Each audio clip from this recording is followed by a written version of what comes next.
नमस्कार दोस्तों, पिछले कुछ दिनों से देश में एक नया मुद्दा खड़ा हो गया है, इंडिया वर्सेस भारत। नमस्कार दोस्तों, ध्रुव राठी की नई वीडियो इंडिया वर्सेस भारत में ध्रुव राठी ने फैक्ट के साथ बहुत ज़्यादा छेड़छाड़ किया है, जिसे मैं इस वीडियो में एक्सपोज करूंगा। तो इसलिए वीडियो को लास्ट तक जरूर देखें और वीडियो अगर आपको अच्छा लगे तो प्लीज़ वीडियो को लाइक जरूर कर दें। तो देर न करते हुए चलिए वीडियो को शुरू करते हैं। तो फैक्ट नंबर 1, ध्रुव राठी ने अपने वीडियो में कहा है कि हमारे देश के जितने भी क्रांतिकारी थे वो इंडिया को याद करने के लिए क्रांति किए थे, जो कि बिल्कुल गलत बात है। आप लोगों ने कभी भी हमारे देश के जितने भी क्रांतिकारी थे उन लोगों को इंडिया शब्द का नाम लेते हुए कभी नहीं सुना होगा। वो हमेशा भारत शब्द का इस्तेमाल करते थे। आप लोग हमेशा सुने होंगे कि भारत माता की जय, हिंदुस्तान जिंदाबाद, लेकिन कभी भी इंडिया माता की जय नहीं सुना होगा। तो ध्रुव राठी ने इस फैक्ट को पूरा मोड़ तोड़ के अपने वीडियो में प्रस्तुत किया था। ये इंडिया शब्द जो करोड़ों देशवासियों के दिल में बसता है, जिसको लेकर पूरे देश का नाम दुनिया में रोशन हुआ है, जिस नाम पर हमारे फ्रीडम फाइटर्स लड़े और हमें आजादी दिलाई, अब अचानक से ये गाली बन गया इन बीजेपी पॉलिटिशियंस के लिए। आप लोगों ने आज तक वास्तव में कभी भी कोई भी क्रांतिकारी के मुंह से इंडिया शब्द नहीं सुना होगा। ये जिन्होंने इस देश के लिए सर्वस्व निछावर किया, जिनके कारण हम आगे खड़े, इन सब ने कहा है भारत माता की जय। इंडिया की जय किसी ने नहीं कहा। वो हमेशा भारत शब्द का ही प्रयोग किया करते थे। तो यह था फैक्ट चेक 1। अब बात करते हैं फैक्ट चेक 2 की। इंडिया नाम भी हजारों साल पुराना है। ऋग्वेद मंडल 1 सूक्त 35 श्लोक 8 में सप्त सिंधु का जिक्र देखने को मिलता है। भारत या भारतवर्ष शब्द का जो ओरिजिन है ये हमें देखने को मिलता है पुराणिक लिटरेचर और महाभारत की एपिक में। तो ध्रुव राठी ने अपनी वीडियो में कहा है कि जो भारत शब्द है वो महाभारत से लिया गया है और जो इंडिया शब्द है वो लिया गया है ऋग्वेद से, जो कि बिल्कुल गलत है। ये फैक्ट आप लोगों के सामने ध्रुव राठी ने गलत प्रस्तुत किया है। चलिए मैं बताता हूँ एक्चुअली में क्या है। सर्वदेवाः पितरो भारतस्य संवत्सरे, सर्वदेवाः पितरो भारतस्य संवत्सरे, सर्वदेवाः पितरो भारतस्य संवत्सरे कहां लिखा हुआ है? ऋग्वेद के 10वें मंडल के 125 सूक्त के 8वें मंत्र में लिखा हुआ है। तो तुम डिसाइड करो कि ऋग्वेद, हमारे चारों वेद पहले आए, सनातन भारत पहले आया कि ये इंडिया पहले आया। तो आप लोग जान गए हो कि जो भारत शब्द है वो ऋग्वेद से लिया गया है और ध्रुव राठी ने इस प्रकार से ऋग्वेद से इंडिया को दिखाया कि मानो कि एक्चुअली में वास्तव में ऋग्वेद में ही इंडिया लिखा हुआ हो। लेकिन आप लोगों को वो मूर्ख बना रहे हैं और आप लोग मूर्ख बन भी जाते हैं, इसलिए आप लोग को इन लोगों से बचना है। तो आई होप आप लोग जान गए होंगे कि जो भारत शब्द है वो लिया गया है ऋग्वेद से और जो इंडिया शब्द है वो बाहर से लिया गया था। लेकिन ध्रुव राठी फैक्ट को किस प्रकार से प्रस्तुत करते हैं वो आप इस वीडियो में देख सकते हैं, वो किस प्रकार से झूठ बोलते हैं। भारत शब्द हमारे सबसे पुराने वेद ऋग्वेद में लिखा हुआ है। भाई तो कुछ ज्ञान आया, कुछ सीखे, और भाई आपने उल्टा ही बता दिया कि ऋग्वेद में इंडिया लिखा हुआ है। भाई कहाँ लिखा हुआ है? उन्होंने इतना लंबा रेफरेंस दिया कि क्या बताऊं, लेकिन भाई कहाँ लिखा है ये बताया ही नहीं। उल्टा आपने भारत शब्द को महाभारत से बता दिया। तो भाई थोड़ा कम झूठ बोला करो। भाई इतना झूठ कहाँ से लाते हो? लगता है व्हाट्सएप यूनिवर्सिटी से आप पढ़ाई करते हैं। और भारत की जनता तो भोला भाला है ही और आप उसे आसानी से मूर्ख बना देते हैं।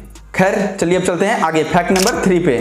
तो फैक्ट नंबर 3 है कि ध्रुव राठी ने अपनी वीडियो में बार बार इंडिया शब्द को दिखाया है और उन्होंने यह भी दिखाया कि भारत की जो संविधान है उसमें इंडिया 930 बार लिखा हुआ है। ये मेंशन सिर्फ 1-2 बार नहीं किया गया बल्कि बहुत सारी बार किया गया है। कॉन्स्टिट्यूशन का article 52 president of India, article 63 vice president of India, article 124 supreme court of India, chief justice of India. अगर हम कंट्रोल F करके सर्च करेंगे कॉन्स्टिट्यूशन की हैंडबुक में तो आपको इंडिया या इंडियन शब्द का मेंशन 900 बार से ज्यादा मिलेगा। लेकिन भाई आपने ये नहीं दिखाया कि वो इंग्लिश वर्जन है। अगर आप वहां पे हिंदी वर्जन में दिखाते भारत का संविधान तो वहां पे हिंदी में भारत 930 बार लिखा हुआ जरूर दिखता। लेकिन आपको तो बस लोगों को मूर्ख बनाना है और वो लोग आसानी से बन भी जाते हैं। लोगों को दिखाना चाहिए कि इंग्लिश वर्जन में इंडिया लिखा हुआ है और हिंदी वर्जन में भारत लिखा हुआ है, लेकिन उन्होंने जान के इंग्लिश वर्ड दिखाया आप लोग को, भारत भारत भारत की जगह इंडिया इंडिया इंडिया, जिससे कि आपका ब्रेन जो है सो इंडिया शब्द को ही मान ले कि संविधान में लिखा हुआ है ज्यादा, जो कि बिल्कुल गलत बात है।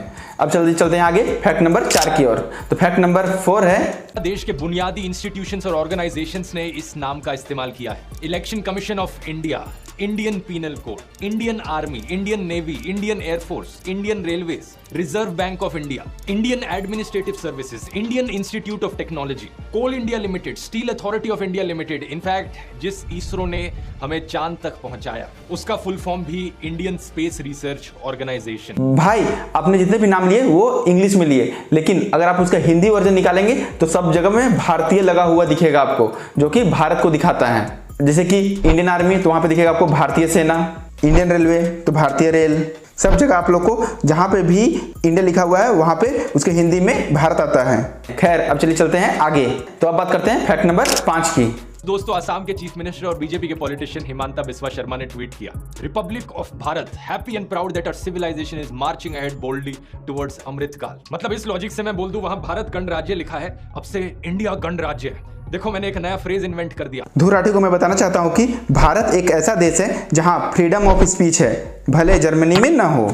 आपने असम के मुख्यमंत्री के ट्वीट को दिखाया था और उसका मजाक उड़ाया था, लेकिन मैं आपको ये बता दूं कि ये उनका अपना सोच था। आप कौन होते हैं कि आप भारत के फ्रीडम ऑफ स्पीच को उनसे छीन सके? कौन क्या लिखेगा, कौन क्या बोलेगा, ये आप डिसाइड करोगे। खैर, चलिए चलते हैं अब आगे फैक्ट नंबर 6 की ओर। बीजेपी के लोगों ने इंडियन नाम को गाली देनी शुरू कर दी, लेकिन ये लोग सत्ता के लालच में इतने पागल हो गए हैं कि इन्होंने देश के नाम को ही गाली देनी शुरू कर दी। भाई, इंडिया को किसी ने गाली नहीं दिया है। कभी आपने MC-BC सुना है जो इंडिया को गाली दे रहा हो? और रहा बात हरनाथ सिंह यादव का, तो उन्होंने जो कहा वो गलत कहा। तो ये इंडिया शब्द एक अंग्रेजों के द्वारा दी हुई हमारे लिए गाली है, इसलिए इंडिया शब्द जाना चाहिए। लेकिन हरनाथ सिंह ने किसी को गाली नहीं दिया है। लेकिन मैं जब बच्चा था और जब मैं पढ़ रहा था, तो कोई चीज को 1000 बार बोलने से कुछ लोग आप पे विश्वास जरूर कर लेते हैं, और इसी का फायदा उठा रहे हैं ध्रुव राठी आप। इसलिए वो अपने वीडियो में कम से कम 100 बार गाली दिया बोल रहे हैं और लोगों को उकसा रहे हैं। लेकिन मैं आपसे पूछता हूं कि क्या आपने किसी को देखा है जो इंडिया सबको गाली दे रहा हो इस वीडियो में? लेकिन आप बार बार बता रहे हैं कि इंडिया सबको गाली दिया गया है, लेकिन मैं पूछना चाहता हूं कहां गाली दिया गया है, वो आप दिखाइए इस वीडियो में। खैर, अब चलिए चलते हैं आगे। Fact number 7। भाई, मैंने इंग्लिश में सुना है कि इंग्लिश वर्ड में कुछ लेटर साइलेंट होते हैं, लेकिन कभी किसी शब्द या लेटर को गिरते हुए नहीं देखा है किसी वर्ड से। जो H की साउंड है वो प्रोनाउंस नहीं करी जाती, तो H नीचे गिर जाता है। लेकिन वीडियो में भाई ने कहा कि हिंदत से H गिर जाता है। भाई, कहाँ गिर जाता है? भाई, आप अच्छा मजाक कर लेते हो। लेकिन और लास्ट में मैं अपने देशवासियों को कहना चाहता हूं कि इस देश का नाम भारत भी है और इंडिया भी है। आपको जो मन करे वो आप आराम से बोल सकते हैं, ये दोनों हमारे संविधान में लिखे हुए हैं। साथ ही साथ मैं आपको यह भी बता दूं कि भारत का जो राष्ट्रगान है उसमें भी भारत शब्द का प्रयोग है। आप लोगों ने सुना होगा भारत भाग्य विधाता, तो वहां पे भी भारत शब्द का प्रयोग है। तो आज के लिए बस इतना ही। आपको ये वीडियो कैसा लगा प्लीज मुझे नीचे कमेंट करके जरूर बताएं, और इस वीडियो को अधिक से अधिक लोगों के पास शेयर करें, क्योंकि वो कहीं मूर्ख न बन जाएं। और इस वीडियो को लाइक जरूर कर दे, और अगर अभी तक आपने हमारे चैनल को सब्सक्राइब नहीं किया है तो प्लीज मेरे चैनल को सब्सक्राइब जरूर कर ले।